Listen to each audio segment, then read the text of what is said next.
Welcome to the Relaxed Dog Podcast, the podcast where the dogs are the stars of the show.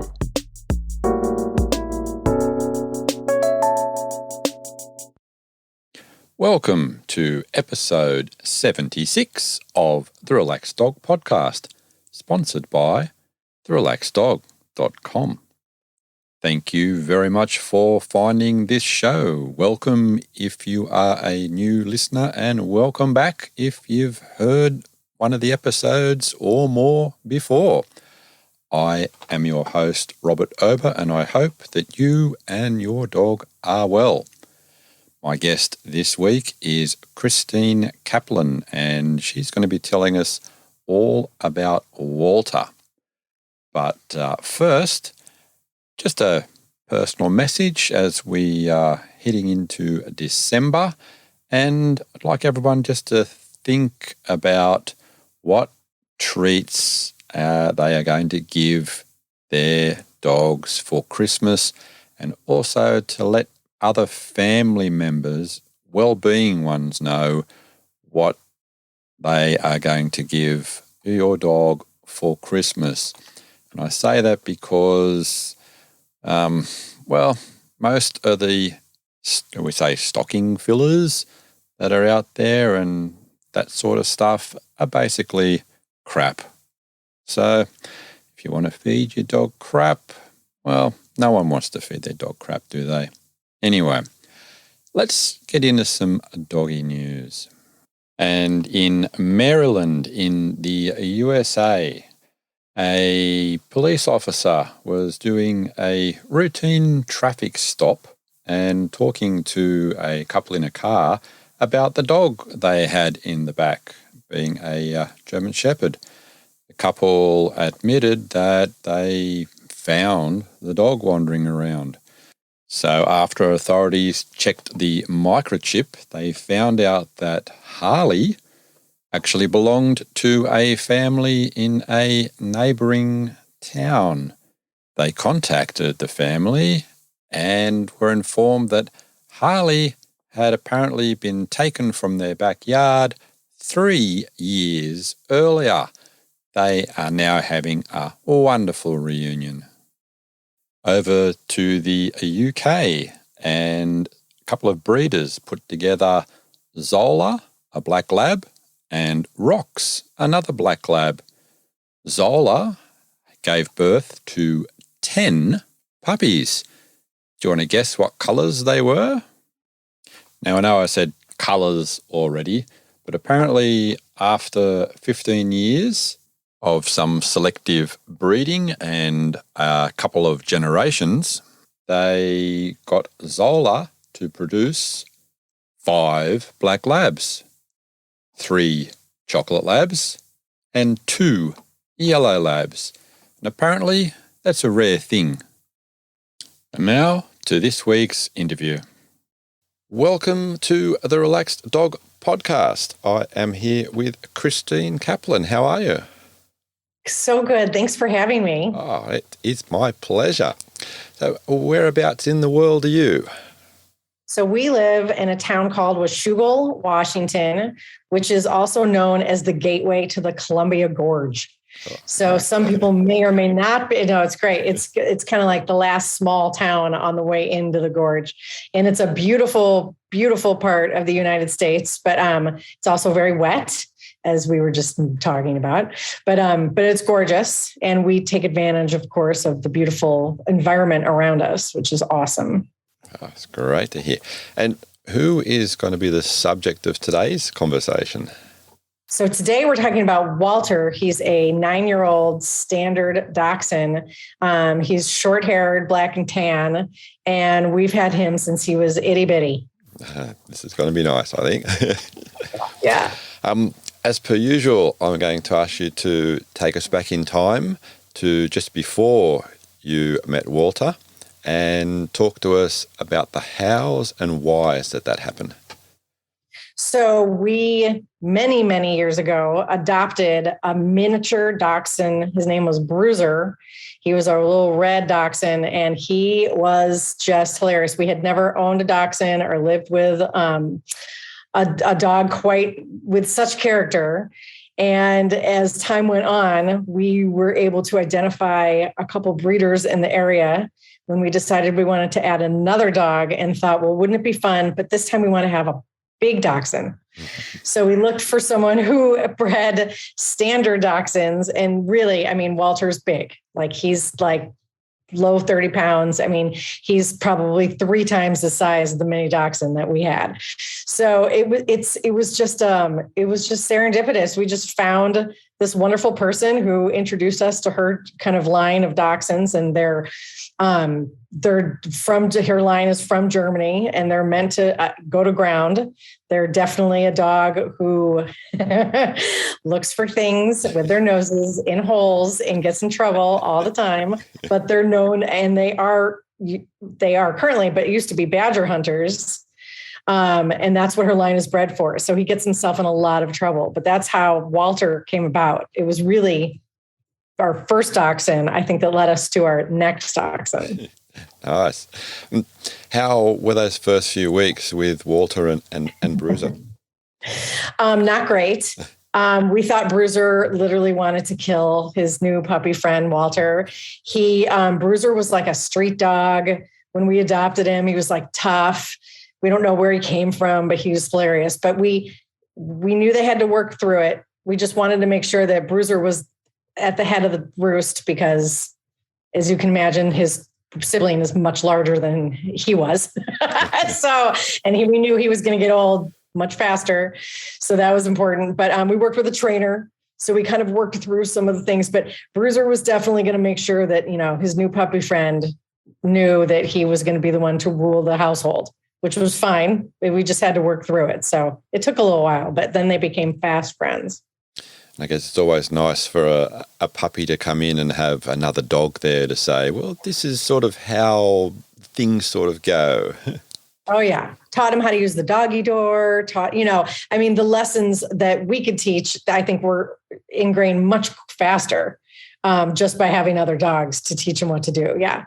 And having a puppy is a lot of fun, but it's a lot of work. So we kind of made our way through it. And 9 years later, even the puppy phase to me is still kind of blurry now. Yeah, blurry. A lot of people say sometimes, the puppy phase just keeps going and going and going. Oh, yeah. And never really goes. Yeah. Luckily, he still has some puppy in him, but we're glad, though, that we're now, I am sad that he's a senior, of course, just because, but he's got a lot of life in him. So things are good. Mm-hmm. So what sort of setup was it inside the house? Were they crated or did they free roam? So we did crate train. So I don't know if you're familiar with the vet behavior expert, Sophia Yin. So she has some wonderful books on how to raise a puppy. So we really went by Sophia Yin's methods. We literally put our entire kitchen was the puppy zone. So Walter was safe and kind of living with us, but safely within and kind of behind an X pen. So we also had a crate within the X pen, puppy pet, potty pads and things like that. And actually our door to go to the yard was right there too. But in order for him to stay safe when we were not around, and even if we were kind of out around in the house too, just to make sure that the other dogs weren't in his personal space, he needed to learn some independence to be in a spot, where we knew he would be safe. So that's basically how we did it. And it worked great. Nice. And sleeping arrangements? Now he sleeps in our bed. So I'll just say that's where we're at right now. But he slept. That is not how it began, though. He slept on his own in that area. And also we never closed the door of the crate unless we were like in the middle of crate training. So while we were training him, he would just kind of sleep on blankets within the X pen area that we had set up for him. Okay. Or in his crate. He loves his crate. We have crates in the car that he spends quite a bit of time in. So he's very oriented, but it's rare that now he'll go willingly, just like to go sleep in his crate. Mm-hmm. He's kind of not that dog, but he's definitely crate trained. So you have to explain now, how did that progress to where it is now? He was in the X-Pen area. It was a good 6-8 months. There's no question. It was not a 2-month trial. We made sure that he, was ready to be, let into the general public of the house. And then also that the other dogs were going to be mindful of him. Plus he's a puppy, so he chews on everything. So we want to make sure that even though things are puppy proof, nothing's puppy proofed because they can get in everything. Even if you have a baby gate in every area, maybe they chew on the baby gate. So I'm going to say, if I remember correctly, it was at least 6 months. I think it was 8 by the time we decided that we were confident that he was ready to move up in the world. He earned it. Oh, nice. So you mentioned dogs. So there was other dogs other than Bruiser, or? So he lived with, over the course of time, he lived with Bruiser and then also a Beagle Basset mix that we have. His name is Sherman, who is 15. So they're about, give or take, 4 or 5 years apart. Yeah. Oh, and what was the relationship there like? It's good. It's a good relationship. The trifecta was an interesting relationship, no question. Because Bruiser was kind of at the head of the pack. And then when Bruiser passed away a couple of years ago, it's just been the two of them. And it's actually been a smoother, kind of calmer dynamic between the two. So I think having 3 dogs is harder. just depending on the dynamic, and having the 2, it's been a little smoother. We've learned. Yeah. Okay. And can you tell us what the backyard sort of situation you have Well, currently we feel really fortunate. We have, since the house that I just described to you where Walter grew up, we're now in a different situation. So now we have some property. So we actually have, I'm looking at it, which is why I'm staring outside. So we have about 8 acres, and 1 acre is totally fenced in a chain link. Oh, nice. So he really gets, it's really nice. So he really gets the run of the yard, which is awesome. Mm-hmm. Yeah. It's great. And does he share the yard with any other species? No, in fact, the chain link, fortunately, so far, I should knock on wood, but we're years in and we have had no issues. You'll see deer surrounding it. He does share the yard with rabbits. Mm-hmm. He's also bred to chase and eat rabbits. So it is a kind of a constant battle. The rabbits are really fast. So he couldn't catch a rabbit unless it was sick, or, the rabbits can get right under the chain link. It's kind of amazing, actually, how swift and agile they're able. It's amazing that they're able to get through the bottom of the chain link, because I've watched him chase 1 or 2. But it works out great. He tracks the rabbits in the back. It's a really great setup for him, and everybody's safe. So no, we have had no problems. We see a lot of owls in the trees, that might be, not for him though. He's huge, but with our old Dachshund, who is tiny, that might've been a problem, but no, we do not, no predators are sharing our inside space. Thank goodness. Outside there are plenty. Yeah. What were his favorite toys when he was younger, and does he still have the same sort of? Yeah, he's not none of our dogs have ever been, which is weird. They're not big on toys. So I don't know what to take of that.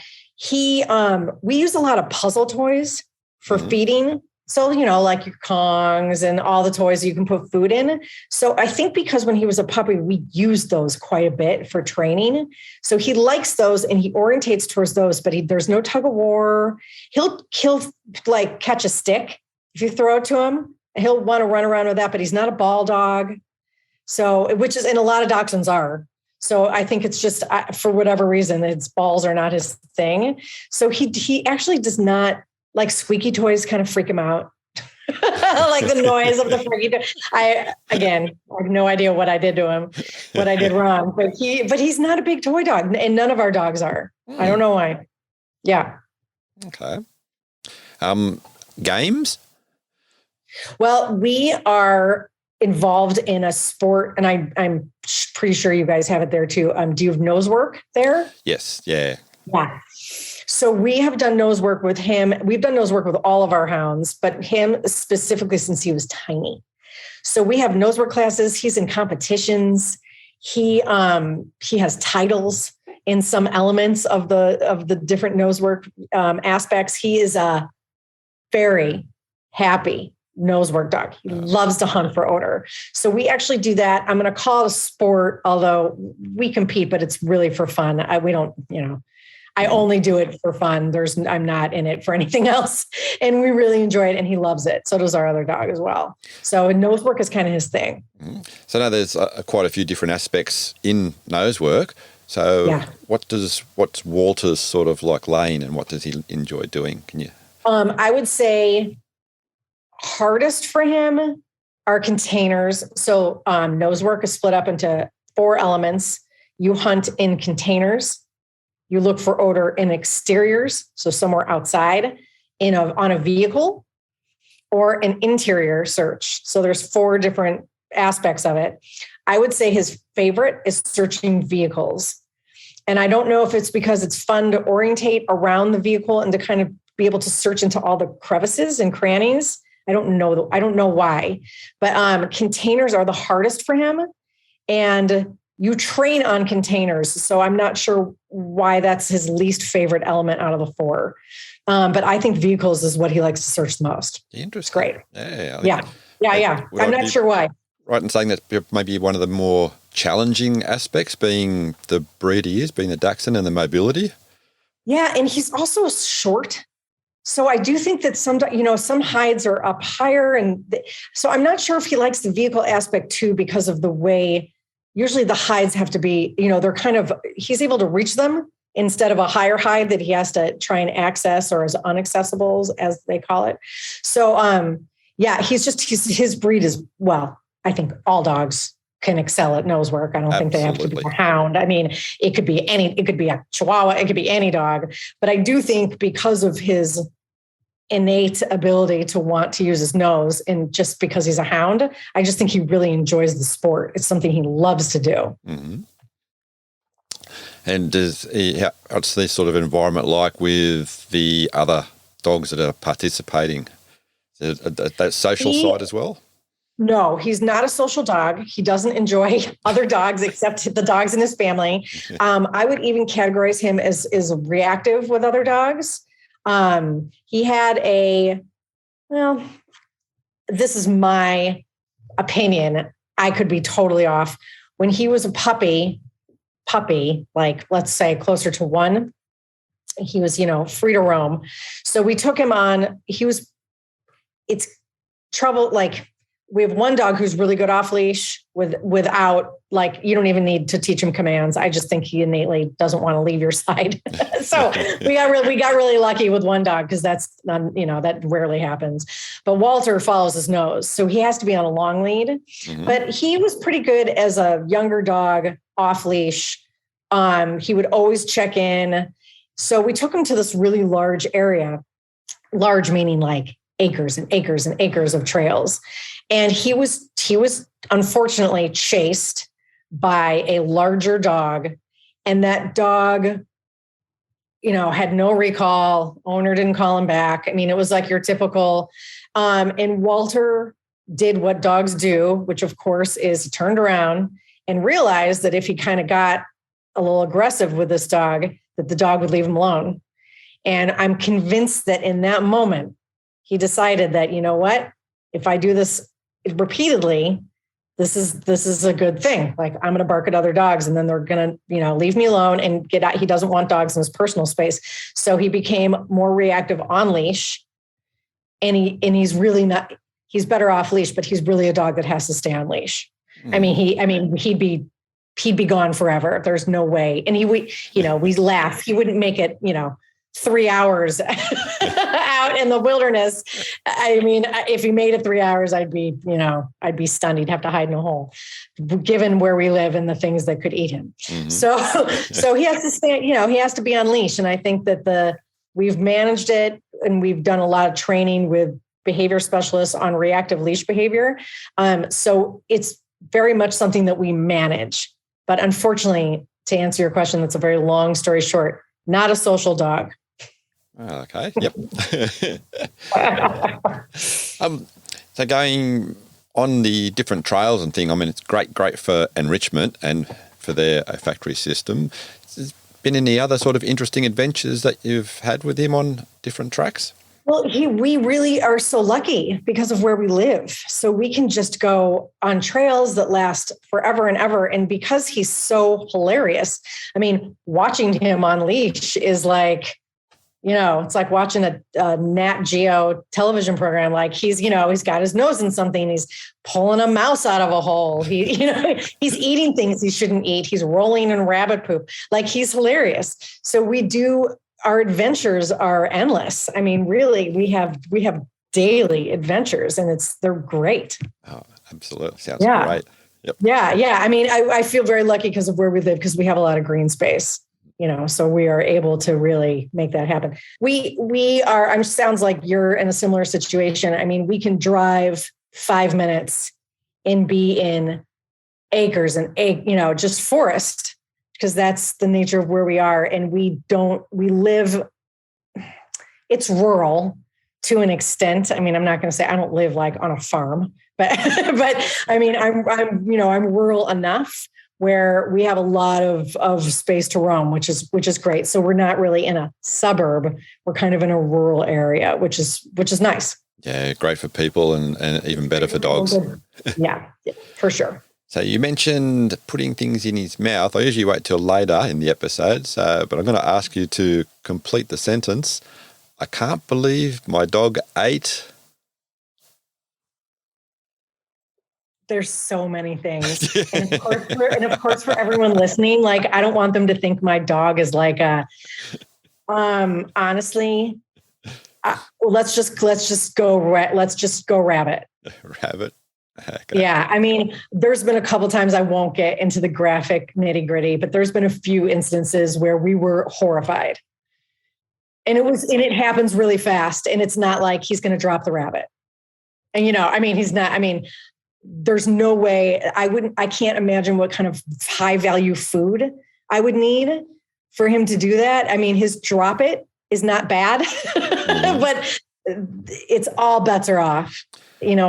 It is what it is. And like you mentioned earlier, let's not forget the DNA and what's inherently in his brain to do. And also the fact that he is a now senior dog. So it's been a long time for him to have that doing things. So yes, there will be a few things. And he's now in a place where he's exposed to rabbits all the time. It's not like he lives in the suburb where like he might see a rabbit once a month. Like he's exposed to rabbits every day. He tracks them. They're in our yard. They're sitting behind our fence. They're everywhere.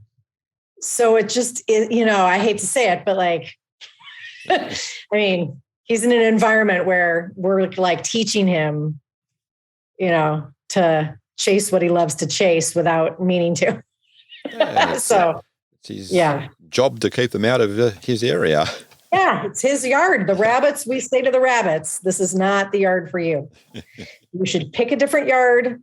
The German Shepherd next door is real nice.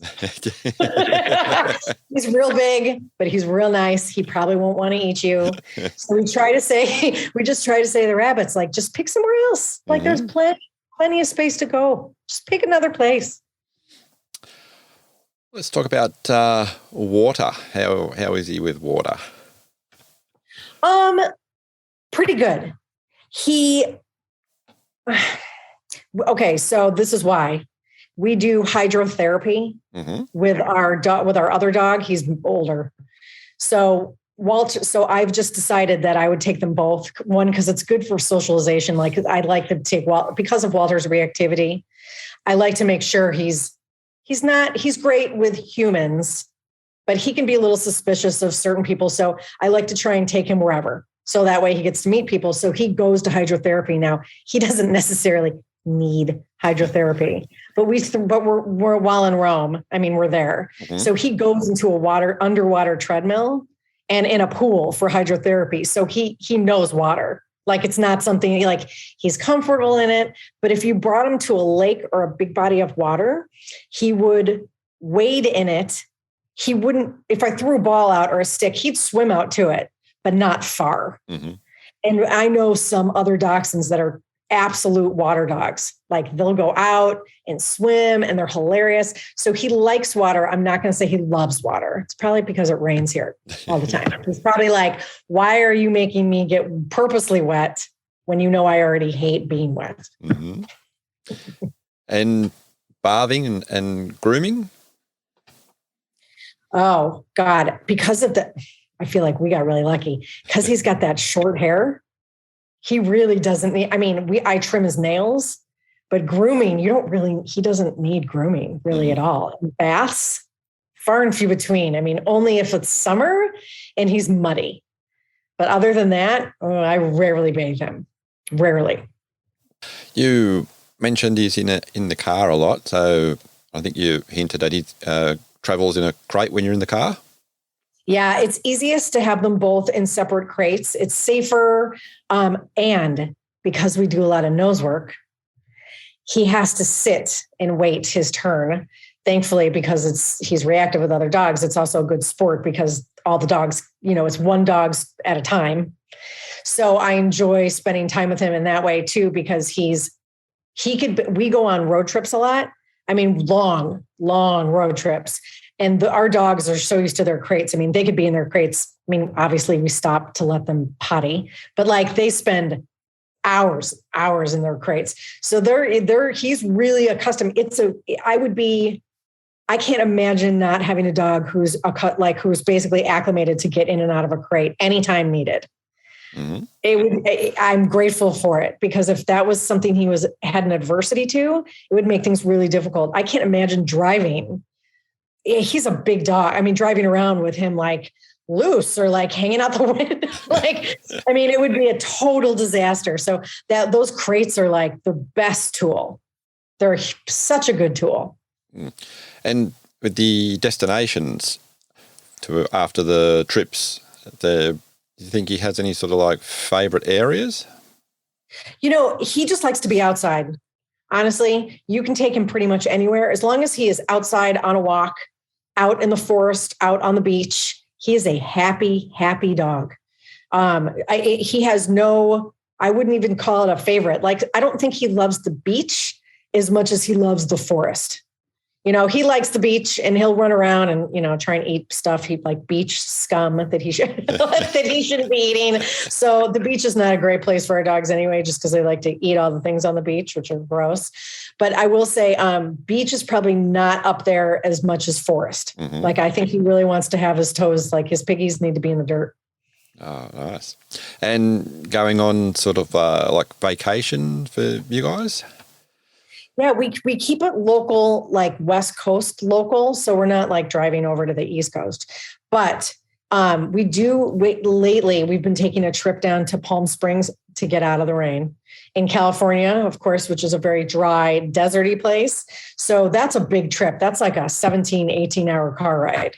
And they have no problem doing that. And I think they also enjoy being in the sunshine just like we do. But we take them on road trips 4 or 5 times a year.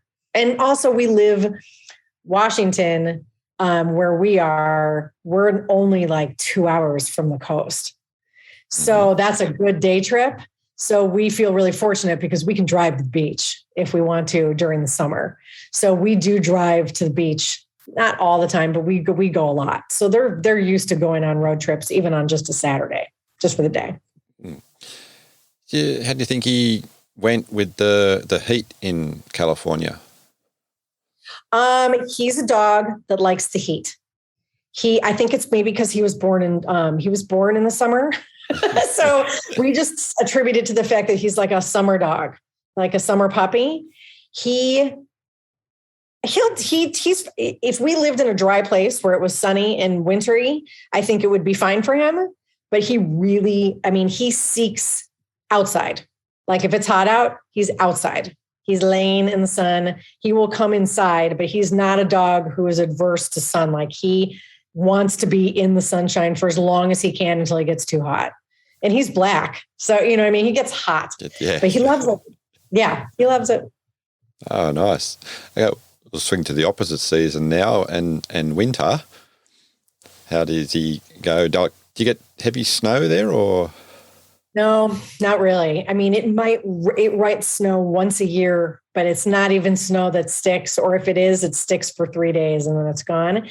He likes snow, but I don't think he loves it. He's experienced it, but usually if it does snow here, it's really cold. It's really gray. You know what I mean? It's not one of those like bluebird, like, oh, it's sunny and snowy and you're like hot, even though you're outside and we don't really get that. So I think if we had that, I think he'd be fine with it. But otherwise, I don't think he loves it. I think it's not his least favorite thing. Rain is his least favorite thing, which is weird because of where we are.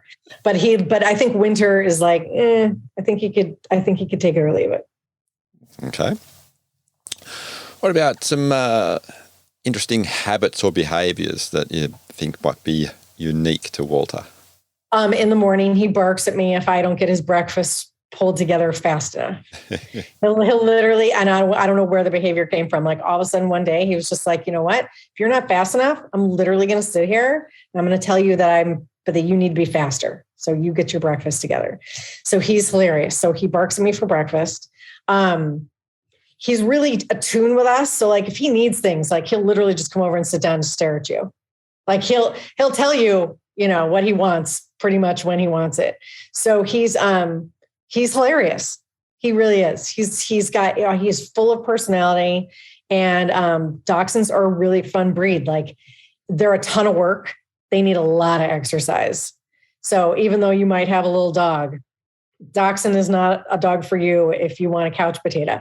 Our Basset Beagle mix is way more laid back, much easier kind of to live with, but Dachshunds are a breed that you need to be prepared.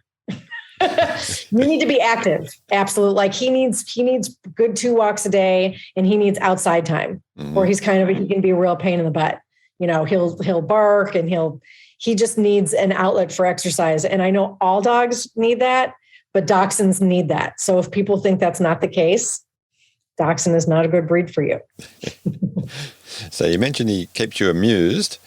If off the top of your head, some of the times where he's made you spontaneously laugh? Oh my God. Like yesterday or 2 days ago, we had a really nice dry day, which is very unusual. So we were so happy. We made sure we were outside, and he was just like grabbing sticks and running around and bouncing in the leaves and running in the garden. And like garden is kind of off limits normally because because he's Dachshund, he digs holes where I need him to not dig holes. Mm-hmm. But he was just a trip. We planted, we do fall bulbs for spring, like tulips, like daffodils, we plant them in the fall. So the other day he was like helping us like dig big holes, like helping us to get the bulbs in. And it was hilarious. Like he's a funny dog. Like he knows when he can get your attention and he gets it quickly. It's hilarious. You think what's the worst hole he's dug? Oh God, he digs so many holes that honestly, like there's no like worst hole. Like if he wants to dig a hole outside, he's welcome to. Like that's great. I mean, after a while he gets so muddy that I'll bring him in. But honestly, I kind of feel like it's good exercise. Like if he wants to go out there and dig a hole for 25 minutes, he is happy to go and find whatever's in that hole. There's usually nothing in the hole. So he's usually digging. He's usually just, he's digging because he thinks he'll find something. He rarely finds something in the hole. And if he did, that would probably be fine too, depending, but probably. Till he'll eat a mouse or, if he can find a mouse, or a mole. We have these weird moles and voles. They have like pointy noses. They're strange. But anyway, he can do whatever he wants. If that's what he wants to do, then great. I'm happy for him to dig holes. I think it's great. So just going to ask, can you recall something where he has found something in the hole? Yeah, he has found, we have some moles, they burrow and then they make mounds under their tunnel system. They come up and they make mounds. So you'll walk outside and like, you might have like 15 just mounds, and they're not like groundhogs, although sometimes you'll group them together, but they're not at all the same thing. And he has found a mole. They're like little mice. Unfortunate. But honestly, we have other things that are killing the mice, like owls. And it's worse because they leave, they don't usually consume sometimes the whole thing. So like we find things all over the place. So if he wants to have a mouse, it's fine. It's all part of living in that semi-rural area. It is what it is. Yeah.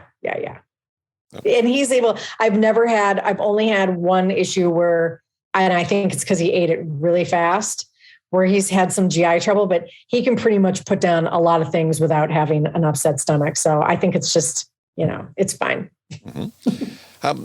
Have there ever been any health issues with him? Yeah, he, it's been inconclusive over the course of his life. He's had an elevated liver enzyme, an elevated ALP. Sometimes that will happen with dogs that test positive for endocrine diseases like Cushing's. Addison's is another endocrine disease. It's inconclusive. He continues to have an elevated ALP, and we just monitor and watch it. Mm-hmm. We tested for Cushing's, clear bill of health. So we're not sure. Now that he's older, it's a more common elevation. So he's lived with it for years. We have no idea why. It could just be a dachshund thing. Okay. We're even our intern, we have an internist, of course. So even the specialist is not worried. The numbers would have to jump significantly for us to be real concerned. So that's, knock on wood, that's the only health issue he's ever had. Okay. So no emergency trips. No, a couple things. One time he got hives. I think we aren't positive, but we think he's allergic to bees.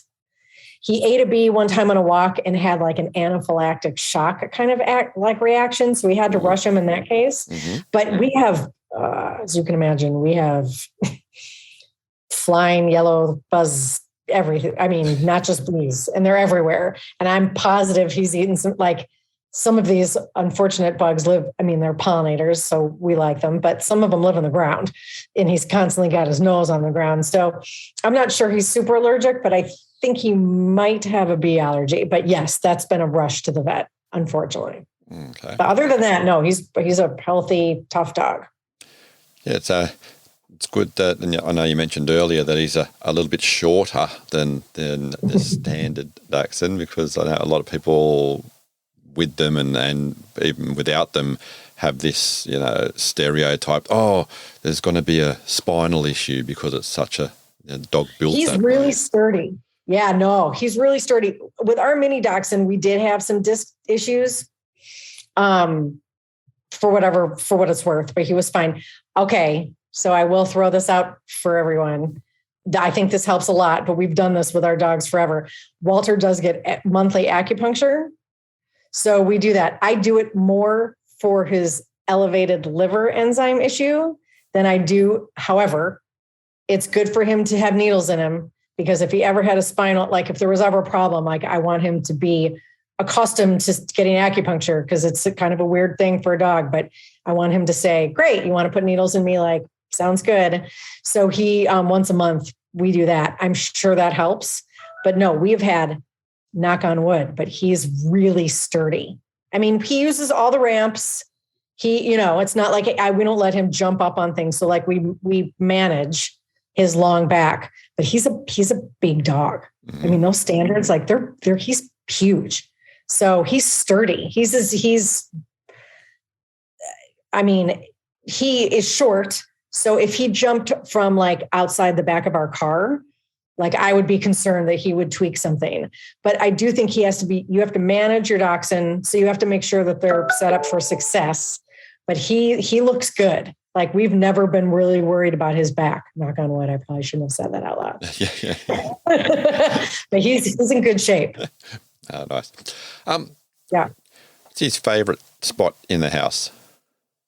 Oh God, in the bed, under the covers.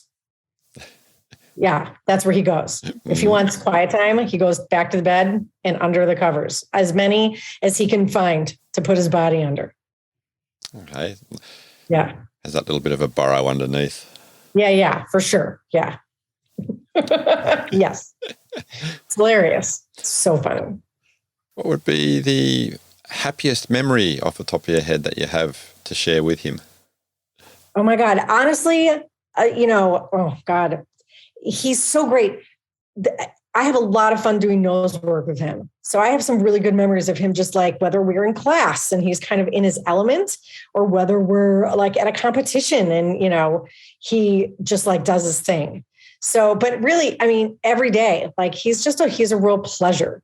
Like he's just a happy dog. Makes all the difference. Yeah. I definitely think like I'm a big proponent of managing, you got to manage, even if you have, like, for example, Dachshunds are great dogs, but you have to manage a little bit. You know what I mean? Like there's definitely like, you do need ramps. I mean, you don't want to be a crazy dog person. However, you also want to make sure they're set up for success. Mm-hmm. And also they get into trouble. So you have to know, like, you're going to have some X pens in your house. You're going to have some baby gates you're going to put up. You want to make sure they have some things to keep them busy. I mean, that goes with any dog. But I do think Dachshunds I'm just a big advocate for the breed. I love the breed. I think they're great companions. And it's nice they're smaller. I'll be honest with you. Being able to pick him up, he's big, but I can still pick him up and put him places. I like that. Like if I need to if he's in trouble, if I need to pick him up and put him in his crate or pick him up and put him, it is kind of nice. So I like that he's a small dog, but he comes in like a really sturdy kind of big dog package. Mm-hmm. And he has this huge personality. And he's so funny. So I think that Dachshunds are great dogs to live with, but you do have to be prepared. Like, they still have long backs. They still need ramps. I mean, you're going to have to invest a little just to make sure your house is set up so they don't get injured, regardless, whether it's a mini or a standard. But I love all of them. Like the wire hairs are so cute. I have some friends that own a wire haired. The minis, like our little mini was a smooth too. They're so funny. The long hairs, they all have really unique personalities. So they're a great breed to live with. Super fun. What about food and feeding times? So we do the twice a day. He gets a lot. I'm not a huge fan of kibble, but it's fine. He is on a GI food. It really maintains and makes his gut really happy. So what I do is I feed him less kibble in his meal, and I do feed toppers. So we have a product here called Green Juju. It's literally like a blend of greens. Could I blend them myself? Yes, of course I could. But instead, I have a product that I buy because it's more convenient. But so we do a lot of greens as toppers, pumpkin as a topper. He gets some herbs from our integrative vet who does the acupuncture.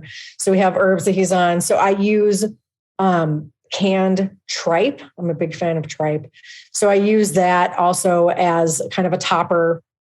It's kind of full. It's like a superfood full of nutrients. So I do doctor's food up a little bit. So he's getting more than just the kibble, but I use the kibble as like a base.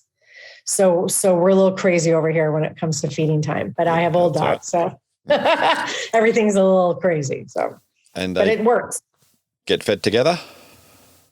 Yeah, which is no problem. I don't know if I would do that with every dog, but they, Walter eats in like 6 seconds. So, so by the time he's done, it literally takes 6 seconds. And then, so it's a non-issue. I can see that being a problem. I'm not a huge fan of feeding your two dogs together. I think they probably should be fed in separate rooms, but it works for ours, but I wouldn't do it with every pair.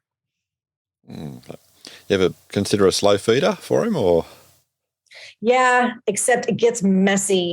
I use that just because I have like the greens and the pumpkin and I have tripe and canned, like once you put it all in the thing, it gets a little bit of a hot mess. But yes, I use the slow feeders even just for brain games. like I'll throw stuff in there. Even like I'll just throw like some kibble in there. But feeding time, I'm more of a traditionalist just because it's easier because they have so much going on their plate. Nice. Yeah. It's crazy. Has there ever been a time where he has worried you and you've been really concerned over something? He's a hungry dog. So if he's not hungry, then you know he's sick. So I will say, like, if he puts his nose up at something, anything really, then you know that you have a problem, that there's a health problem. Now, I'm not saying that it's so urgent you have to run to the vet, but he needs to be watched. So I will say, fortunately, because he's such a hungry dog and he's so food motivated, that I know that anytime that there's if he knows a banana, if he doesn't even want to eat a banana, I know that we have a problem. So I feel lucky in that respect because I can pick up pretty much if he's not feeling good, I can pick it up pretty fast. So I guess being that sort of food motivated, that's been the primary way of doing training and things like that. Yeah.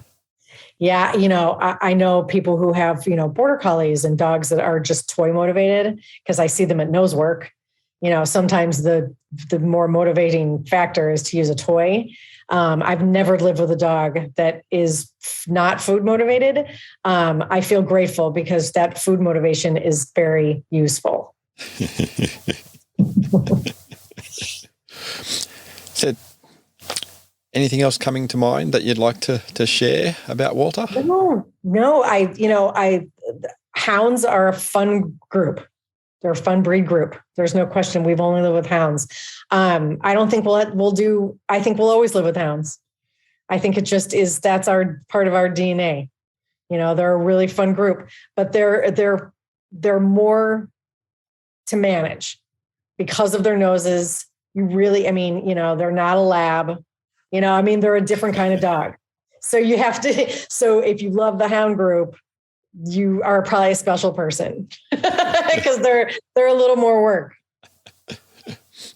It has been a absolute pleasure hearing all about Walter. Do you want to let people know any of your links or if they want to get to contact with you? Folks I have a blog that never gets updated because I'm writing for others.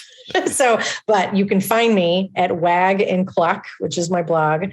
And then I write a ton of content for betterpet.com. Tons of health messages that we're writing a story right now about why dogs may or may not need taurine in their diet. So a lot of medical issues. So you can go there too and find me. Again, I've really enjoyed the conversation. Thank you very much. Thank you so much for having me. It was so much fun to talk to you. Thank you again. Take care.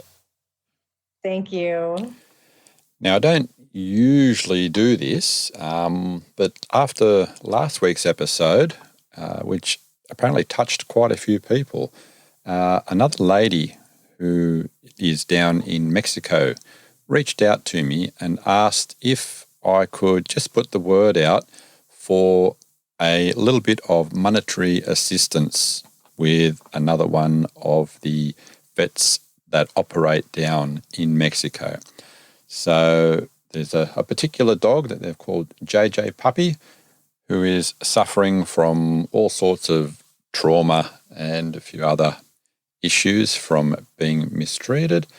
And if anyone does want to contribute, please contact me and I will put you in direct contact with those people. Thank you very much for listening. I hope that you enjoyed the show. Thank you very much to some of our new listeners in Moscow, in Russia, and in San Roque, in Spain.